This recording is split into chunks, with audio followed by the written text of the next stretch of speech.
Film ഗാരേജിന്റെ ഇന്നത്തെ cinema വാർത്തകളിലേക്ക് ഇവർക്കും സ്വാഗതം. ഇന്നത്തെ ഒരു വീഡിയോയിലൂടെ വിവിധ നടന്മാരുടെ ഒരുപാട് വർഷങ്ങളായിട്ട് നാം കേട്ടുകൊണ്ടിരിക്കുന്ന പല സിനിമകളുടെ അപ്ഡേറ്റുകളാണ് പ്രേക്ഷകരിലേക്ക് എത്തിക്കുന്നത്. പൃഥ്വിരാജ് നായകനായെത്തുന്ന അദ്ദേഹത്തിന്റെ ഒരുപാട് വർഷങ്ങളായിട്ട് നാം കേട്ടുകൊണ്ടിരിക്കുന്ന സിനിമയാണല്ലോ കാളിയൻ. സിനിമയുടെ ചിത്രീകരണം അങ്ങനെ കാത്തിരിപ്പിനൊടുവിൽ ഈ വർഷം മെയ് മാസം തുടങ്ങി വയ്ക്കുമെന്നൊരു അപ്ഡേറ്റ് വന്നിരിക്കുകയാണ്.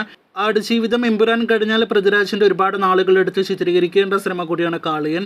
കാത്തിരിക്കാം സിനിമയുടെ കൂടുതൽ അപ്ഡേറ്റുകൾ കേട്ടാം. ഒരുപാട് വർഷങ്ങൾക്ക് മുന്നേ പ്രഖ്യാപിക്കപ്പെട്ട പൃഥ്വിരാജിന്റെ മറ്റൊരു മലയാളം സിനിമയാണല്ലോ കറാച്ചി 81. ഇപ്പോഴത്തെ സിനിമ ഉപേക്ഷിക്കപ്പെട്ടു എന്ന രീതിയിലുള്ള അപ്ഡേറ്റുകൾ വന്നുകൊണ്ടിരിക്കുകയാണ്. ചിത്രം ആൻഡി ജോസഫ് നിർമ്മിച്ച ടൊവിനോ കൂടി ഭാഗമാകുന്ന പൃഥ്വിരാജ് നായകനെത്തുന്ന സിനിമയായിരുന്നു. എന്തായാലും സിനിമയുടെ ഒഫീഷ്യൽ അപ്ഡേറ്റ് എന്തെങ്കിലും വരികയാണെങ്കിൽ അതറിയാനായിട്ട് കാത്തിരിക്കാം. ഒരുപാട് വർഷങ്ങളായിട്ട് കേട്ടുകൊണ്ടിരിക്കുന്ന ജയസൂര്യ സിനിമയാണല്ലോ ആട് 3. അങ്ങനെ സിനിമയ്ക്ക് തുടക്കം കുറിക്കാനായിട്ട് ഒരുങ്ങുകയാണ്. സിനിമയുടെ അവസാനഘട്ട പ്രീ പ്രൊഡക്ഷൻ വർക്കുകളെല്ലാം തന്നെ പൂർത്തീകരിക്കുകയാണ്. സിനിമയുടെ ഷൂട്ടിങ്ങും അടുത്ത ഏതാനും ആഴ്ചകൾക്കുള്ളിൽ ആരംഭിക്കും.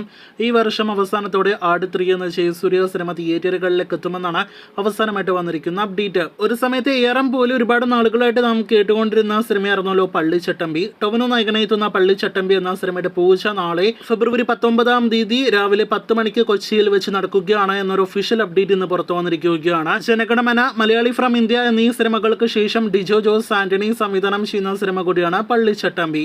ഉണ്ണി മുകുന്ദന്റെയും ഒരുപാട് വർഷങ്ങളായിട്ട് കേട്ടുകൊണ്ടിരിക്കുന്ന മലയാളം സിനിമയാണല്ലോ ഗന്ധർവ ജൂനിയർ.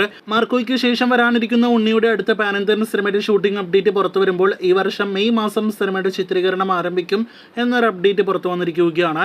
കാത്തിരിക്കാം ഗന്ധർവ ജൂനിയറിന്റെ കൂടുതൽ അപ്ഡേറ്റുകൾ കേട്ടാം. ഇത് റിലീസായിട്ട് തിയേറ്ററുകളിലേക്ക് എത്തുന്ന സൽമാൻ ഖാൻ ചിത്രം സിക്കന്ദർ എന്ന സിനിമയുടെ ഏറ്റവും പുതിയ പോസ്റ്റർ റിലീസ് ആയിരിക്കുകയാണ്. ഈ മാസം അവസാനത്തോടെ സിനിമയുടെ ട്രെയിലർ റിലീസാകുന്നതാണ്. ലാലേട്ടൻ്റെ ഒരുപാട് നാളുകളായിട്ട് നാം കേട്ടുകൊണ്ടിരിക്കുന്ന റാമിൻ്റെ ഏറ്റവും പുതിയ അപ്ഡേറ്റ് ഒരു ദിവസം മുന്നേ പ്രേക്ഷകരെ അറിയിച്ചതാണല്ലോ. ഇപ്പോഴത്തെ ആ അപ്ഡേറ്റ് ശരിവയ്ക്കുന്ന ഏറ്റവും പുതിയ അപ്ഡേറ്റുകളാണ് പുറത്തു വന്നുകൊണ്ടിരിക്കുന്നത്. ഈ ഏപ്രിൽ മാസം ആദ്യ ആഴ്ചയോടെ സിനിമയുടെ ചിത്രീകരണം പുനരാരംഭിക്കും. റാമിൻ്റെ ആദ്യ ഭാഗത്തിൻ്റെ മുഴുവൻ ഷൂട്ടിംഗ് പൂർത്തിയായാൽ ഒരുപക്ഷെ ആദ്യ ഭാഗം ഈ വർഷം തന്നെ തിയേറ്ററുകളിലേക്ക് എത്താനുള്ള എല്ലാവിധ സാധ്യതകളുമുണ്ട്. 2 ഭാഗങ്ങളിലായിട്ട് വരാനിരിക്കുന്ന വമ്പൻ ബഡ്ജറ്റുള്ള സിനിമ കൂടിയാണ് ജിത്തുവിൻ്റെ ലാലേട്ടൻ നായകനെ എത്തുന്ന റാം.